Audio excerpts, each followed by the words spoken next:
Hello everyone, welcome back to my YouTube channel AU commerce वाला में आप सभी का बहुत बहुत स्वागत है।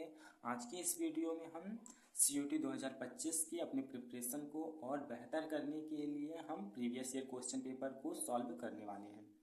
तो हमारे पास है लैंग्वेज में हिंदी का पेपर है जो 2024 में पूछा गया था। तो आइए हम इस क्वेश्चन पेपर को सॉल्व करते हैं। तो इसमें पहला क्वेश्चन है हमारा, निम्नलिखित में से अशुद्ध वाक्य का चयन कीजिए। हमें इनमें से अशुद्ध वाक्य का चयन करना है। तो इसमें से अशुद्ध वाक्य है गाय की रंग काली है, ये अशुद्ध वाक्य है, ये वाला ऑप्शन आपका सही हो जाएगा, गाय की रंग काली है। अब दूसरा क्वेश्चन है, निम्नलिखित में से देशज शब्द की पहचान कीजिए। तो इसमें से आपका देशज शब्द है पगड़ी, देशज शब्द हो जाएगा, ये देशज शब्द है, तो चौथा ऑप्शन आपका सही हो जाएगा।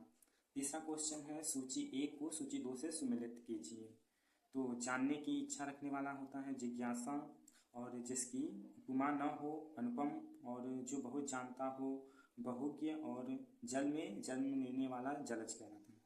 तो इसमें पहले का चौथा है, पहले का चौथा, और बी का आपका है पहला, तो ये वाला ऑप्शन आपका सही हो जाएगा, तीसरा ऑप्शन सही हो जाएगा। चौथा क्वेश्चन है, द्विज का संबंध किस शब्द से नहीं है। द्विज का संबंध आपका तक्ष से है, द्विज का संबंध तक्ष से नहीं है, तो ये वाला दूसरा ऑप्शन आपका सही हो जाएगा। अगला क्वेश्चन है, निम्नलिखित में से शुद्ध शब्द की पहचान कीजिए। तो इसमें शुद्ध शब्द आपका स्वयंवर शुद्ध शब्द है, ये वाला शुद्ध शब्द है, तो पहला ऑप्शन आपका सही हो जाएगा इसमें। और छठवां क्वेश्चन है, इसमें भी मिलान करना है सूची 1 को सूची 2 से। तो ईदगाह जो है आपका प्रेमचंद्र जी की रचना है, और पुरस्कार जो है जयशंकर प्रसाद जी की रचना है, तो पहले का तीसरा हो जाएगा, और दूसरा जो है बी वाला पुरस्कार जो है जयशंकर प्रसाद की रचना है, तो ये वाला ऑप्शन आपका तीसरा वाला ऑप्शन सही हो जाएगा। और जो है तीसरी कस्म है फलेश्वरनाथ रेणु जी की रचना है, और उसने कहा था ये चंद्रधर्म शर्मा गोलेरी जी की रचना है, तो ये वाला ऑप्शन आपका सही है तीसरा। अब अगला क्वेश्चन है, निम्नलिखित कहानियों में से प्रेमचंद्र की कहानी कौन सी नहीं है। तो इसमें प्रेमचंद्र की कहानी कौन सी नहीं है ढूंढना है। तो प्रेमचंद्र की कहानी आपका पुरस्कार नहीं है, प्रेमचंद्र की कहानी पुरस्कार नहीं है, तो ये चौथा ऑप्शन आपका सही हो जाएगा। फिर अगला क्वेश्चन है, अच्छे पत्र में अधोलिखित गुण होने आवश्यक है। एक अच्छे पत्र में कौन कौन से गुण होने चाहिए। तो पहला उद्देश्य होना चाहिए एक अच्छे पत्र में, और शिष्टाचार भी होना चाहिए, और सहजता भी होना चाहिए एक अच्छे पत्र में। तो ए सी डी आपका कौन सा ऑप्शन में है। तो ऑप्शन नंबर तीसरा है ACD, ये वाला ऑप्शन आपका तीसरा वाला ऑप्शन सही हो जाएगा। फिर अगला क्वेश्चन है, निम्नलिखित में से कर्मठ का विपरीतार्थ शब्द खोजें। इसमें कर्मठ का विपरीतार्थ शब्द कौन सा है। तो कर्मठ का विपरीतार्थ शब्द आपका अकर्मठ है, तीसरा वाला ऑप्शन आपका सही हो जाएगा इसमें। फिर 10वां क्वेश्चन है, प्रत्यय के कितने भेद होते हैं। तो प्रत्यय के आपका सीधे से 2 भेद होते हैं, ये याद रख लीजिएगा आप लोग। और अगला क्वेश्चन है, कान काटना मुहावरे का अर्थ है। तो कान काटने मुहावरे का अर्थ होता है आपका चुगली करना, चुगली करना आपका कान काटने मुहावरे का अर्थ होता है, तो ये तीसरा वाला ऑप्शन आपका सही हो जाएगा। फिर है अगला क्वेश्चन, निम्नलिखित में से इंद्र का पर्यायवाची शब्द चुनिए। तो इंद्र का पर्यायवाची शब्द आपका इसमें है पुरंदर, पुरंदर आपका इंद्र का पर्यायवाची शब्द है, तो ये तीसरा वाला ऑप्शन आपका इसमें भी तीसरा वाला ऑप्शन सही हो जाएगा। फिर है अगला क्वेश्चन, रामचरितमानस किसकी रचना है। तो रामचरितमानस जो है आपका तुलसीदास जी की रचना है, ये सभी को पता है, तो इसमें भी तीसरा वाला ऑप्शन आपका सही हो जाएगा। फिर है अगला क्वेश्चन है, इनमें से कौन शब्दालंकार नहीं है। शब्दालंकार कौन नहीं है। तो इसमें से आपका जो है उपमा जो है शब्दालंकार नहीं है, तो ये चौथा वाला ऑप्शन आपका सही हो जाएगा यहाँ पे। अगला क्वेश्चन है, जो दिया गया निम्नलिखित पद्यांश के आधार पर दिए गए अगले 6 प्रश्नों के उत्तर दीजिए। तो हमें ये पद्यांश पढ़कर अगले 6 प्रश्नों के उत्तर देने होंगे। तो आइए हम पहले इस पद्यांश को पढ़ लेते हैं। तो आराधना का दृढ़ आराधन से दो उत्तर, तुम वरु विजय संयत्र प्राणों से प्राणों पर। रावण अशुद्ध होकर भी यदि कर सकता त्रस्त, तो निश्चय तुम हो सिद्ध करोगे उसे ध्वस्त। शक्ति की करो मौलिक कल्पना, करो पूजन छोड़ दो समर, जब तक न सिद्ध हो रघुनंदन। तब तक लक्ष्मण है महावहीन के नायक, मध्य भाग में अंगद, दक्षिण श्वेत सहायक। में भल्य सैन्य है वाह, पार्श्व में हनुमान, नल नीर और छोटे कपिगढ़ उनके प्रधान। सुग्रीव विभीषण अन्य युद्धपति यथा समय आएंगे रक्षा हेतु जहाँ भी होगा भय। तो ये गद्यांश हमने पढ़ लिया। अब हम इससे संबंधित कुछ प्रश्नों के उत्तर देते हैं। तो पहला है, नीचे दिए गए कथन दिए गए हैं, तो इसमें से कथन कौन सा सत्य है कौन सा असत्य है ये पहचानना है। तो पद्यांश के अनुसार रघुनंदन का आशय राम से है, ये तो सभी को पता है, रघुनंदन राम को ही कहते हैं। फिर दूसरा कथन है, महावहीन के नायक सुग्रीव हैं। ये वाला क्वेश्चन आपका दूसरा कथन असत्य है, क्योंकि यहाँ पर लिखा हुआ है तब तक लक्ष्मण है महावहीन के नायक, और यहाँ पर सुग्रीव को कह रहा है, तो ये कथन असत्य है। पहला वाला कथन सत्य है, तो इसमें आपका कथन एक सही है लेकिन कथन दूसरा गलत है, तो ये तीसरा वाला ऑप्शन आपका सही हो जाएगा। ठीक है, तो ये तीसरा वाला ऑप्शन आपका सही हो जाएगा। अब अगला क्वेश्चन है, दृढ़ आराधना से क्या तात्पर्य है। दृढ़ आराधना किसे कहते हैं, तो दृढ़ आराधना, कठिन साधना को हम दृढ़ आराधना कहते हैं। पहले के ऋषि मुनि करते थे दृढ़ साधना, कठिन आराधना करते थे। फिर अगला क्वेश्चन है, यह पद्यांश किससे संबोधित है। तो ये पद्यांश जो है आपका राम के बारे में ही कहा गया है, तो ये पद्यांश राम से संबंधित है, तो ये दूसरा वाला ऑप्शन आपका सही हो जाएगा यहाँ पर। फिर अगला क्वेश्चन है, भय शब्द का विलोम है। भय शब्द का विलोम जो है आपका निर्भय होता है, तो यहाँ पे आपका दूसरा वाला ऑप्शन सही हो जाएगा।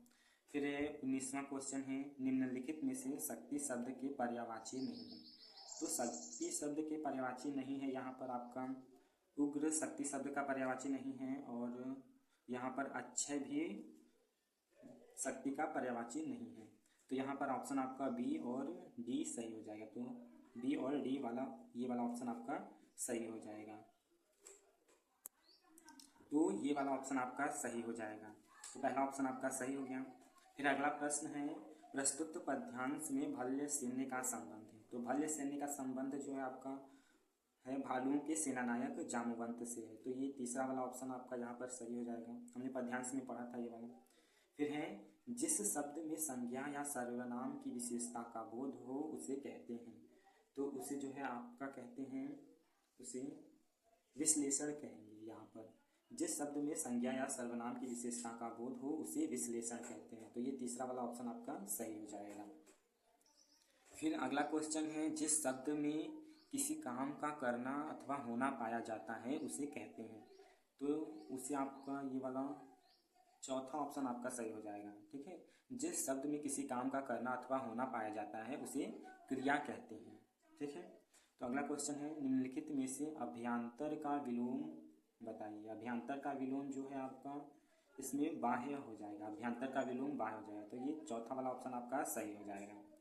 फिर अगला क्वेश्चन है, कार्यालयी पत्र लेखन में अधोलेख के रूप में प्रयुक्त होने वाला शब्द है। ठीक है, तो इसमें आपका कार्यालय पत्र के लेखन में अधोलेख के रूप में प्रयुक्त होने वाला शब्द आपका भवदी हो जाएगा, भवदी का प्रयोग करते हैं हम लोग। ठीक है, तो ये पहला वाला ऑप्शन आपका सही हो जाएगा। फिर अगला क्वेश्चन है, कार्यालय पत्र लेखन में संबोधन के लिए प्रयुक्त किया जाने वाला शब्द कौन सा है। तो इसमें आपका प्रयुक्त किया जाने वाला शब्द है सेवा में। हम जब भी पत्र लिखते हैं तो पहले लिखते हैं सेवा में, तो वही यही तीसरा वाला ऑप्शन आपका सही हो जाएगा।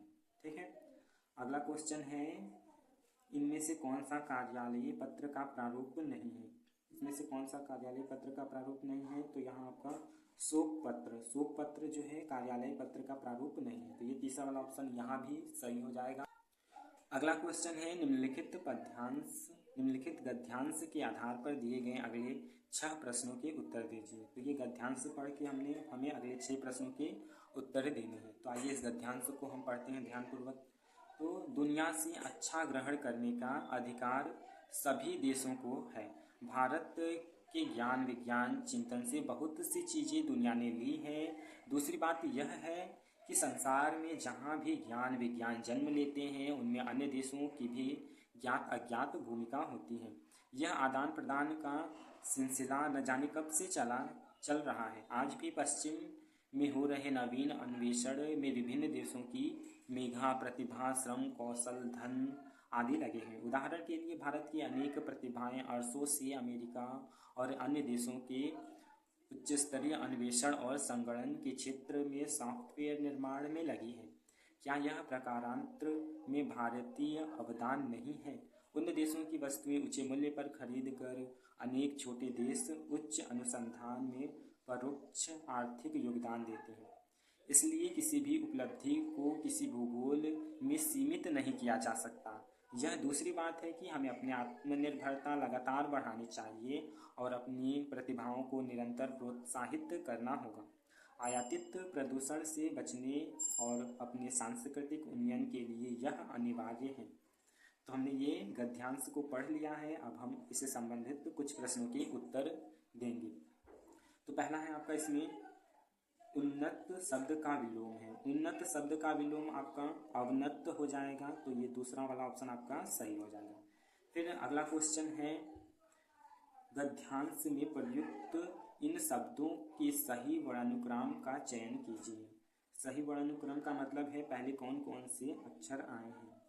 तो पहले है आपका यहाँ पर आया है अधिकार आया है, पहला यहाँ पर पहला अधिकार आया है, तो यहाँ पर पहले हम अधिकार पे टिक लगा देते हैं। फिर देखते हैं बी वाला ऑप्शन आपका इसमें कहाँ है। तो बी वाला ऑप्शन आपका एक ही ऑप्शन में मिल रहा है जो ऑप्शन नंबर पहला है, बाकी किसी ऑप्शन में नहीं है। तो यही से हम पता कर लेंगे, पूरा हमें खोजने की ज़रूरत नहीं है, फालतू में हम अपना समय बर्बाद नहीं करेंगे, ठीक है, क्योंकि हमें बाकी भी प्रश्न सॉल्व करने हैं। तो यहाँ पर ये वाला ऑप्शन आपका सही हो जाएगा, पहला वाला ऑप्शन। फिर अगला क्वेश्चन है गद्यांश के आधार पर सूची ए को सूची 2 से सुमेलित कीजिए। तो यहाँ पर कार है, अधिकार में आपका यहाँ पे दूसरा वाला ऑप्शन है। फिर एक जो है आर्थिक में है, तो ये चौथा हो जाएगा। और फिर जो है तम आपका है नवीनतम में है, तो ये पहला वाला हो जाएगा। और ता जो है आपका निर्भरता में है, आत्मनिर्भरता में है, तो यहाँ पर तीसरा वाला हो जाएगा। तो ये पे देखते हैं ऑप्शन कहाँ है। ए का आपका है दूसरा और चौथा पहला तीसरा, तो ये दूसरा वाला ऑप्शन आपका सही हो जाएगा। ये वाला ऑप्शन आपका सही हो जाएगा, दूसरा वाला ऑप्शन यहाँ पर सही हो जाएगा। फिर अगला क्वेश्चन है नीचे 2 कथन दिए गए हैं, इन्हें पढ़कर हमें सत्यासत्य बताना। तो संसार में जहाँ भी ज्ञान विज्ञान विचार जन्म लेते हैं उनमें अन्य देशों की भी ज्ञात अज्ञात भूमिका होती है। ये वाला तो हमने इस गद्यांश में पढ़ा है, तो ये वाला कथन सही है।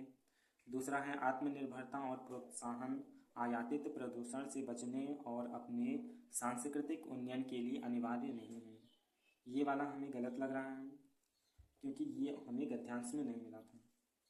तो यहाँ पर कथन एक सही है लेकिन कथन दूसरा गलत है, तो ये तीसरा वाला ऑप्शन आपका सही हो जाएगा। कथन एक सही है लेकिन कथन दूसरा गलत है, तो तीसरा ऑप्शन सही हो जाएगा। फिर अगला क्वेश्चन है अवदान शब्द का पर्यायवाची है। अवदान शब्द का पर्यायवाची है आपका यहाँ भूमिका हो जाएगा। अवदान शब्द का पर्यायवाची भूमिका होता है, तो यहाँ पर भी तीसरा ऑप्शन आपका सही हो जाएगा। फिर है अगला क्वेश्चन नीचे दिए गए गद्यांश के आधार पर सही विकल्प का चयन कीजिए। तो हमें इसमें से सही विकल्प का चयन करना है। तो ज्ञान आदान प्रदान की चीज़ है, बिल्कुल सही है, ज्ञान आदान प्रदान की चीज़ है। फिर है सॉफ्टवेयर निर्माण में भारतीय प्रतिभाएं शामिल नहीं हैं, ये गलत हो जाएगा आपका, ये वाला गलत है। फिर है किसी उपलब्धि को भूगोल तक सीमित नहीं कर सकते, तो सही है, ये वाला ऑप्शन सही हो जाएगा, ये भी सही है। तो ए और सी कहाँ पर ऑप्शन है आपका, ए और सी आपका जो है दूसरा वाला ऑप्शन है, ए और सी, तो दूसरा वाला ऑप्शन यहाँ पर आपका सही हो जाएगा। फिर यहाँ पर अगला क्वेश्चन है ना रहेगी बांस ना बचेगी बांसुरी लौकी का सही अर्थ है। तो इसमें आपका है का पहला ऑप्शन सही हो जाएगी, किसी मूल कारण को जड़ से नष्ट करना, तो यहाँ पर पहला वाला ऑप्शन आपका सही हो जाएगा। फिर अगला क्वेश्चन है कूद कूद कर मछली बकुले को खाए, लौकी का अर्थ है, तो इस लौकी का अर्थ है बिल्कुल विपरीत कोई काम करना, यहाँ पर भी दूसरा ऑप्शन हो जाएगा, बिल्कुल विपरीत काम का होना। फिर अगला क्वेश्चन अध्यक्ष शब्द में कौन सा उपसर्ग निहित है। तो आपका अध्यक्ष शब्द में है